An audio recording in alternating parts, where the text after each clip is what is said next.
الوغ لطفي واش راح نديروا اليوم؟ حبيت نديكم شويه للمغرب.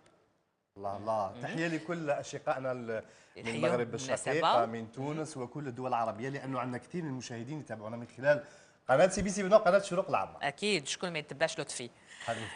الوغ لطفي اليوم حبينا نديروا طاجين تاع الخضره بطريقه المغربيه، حتى الطاجين جبناه يعني من المغرب. الله الله.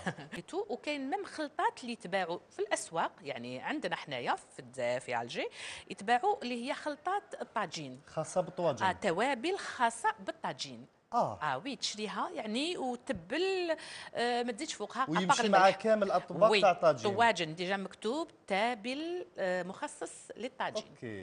يعني شي الحمد لله هاد الثقافه ينقصوا هذه. التعب على كل وهاد سيدة. الثقافه دخلت عندنا، يعني احنا تبنيناها وحبيناها، وميم طون حتى نعرف بيوت كثيره وعائلات كثار يديروا يخدموا بالطاجين، يعني عندهم لي بلا تاعهم اللي على بالهم بلي صحيين وبنا يعني كثر حتى في يستعملوا طاجين. التقديم عنده وي حنا شكل شفتي ولا أروع. نقدموا فيه، لكن حنا راح نطيبوا فيه ونقدموا فيه. الله الله الله الله. وكاين ملاحظه واحده اخرى انه المطبخ تاع المغربي يعتمد بزاف على القزبر في الاطباق، احنا الجزائريين متعودين عليه برك في الشوربه، صح؟ صح، لكن في الاونه الاخيره ولينا نديروه.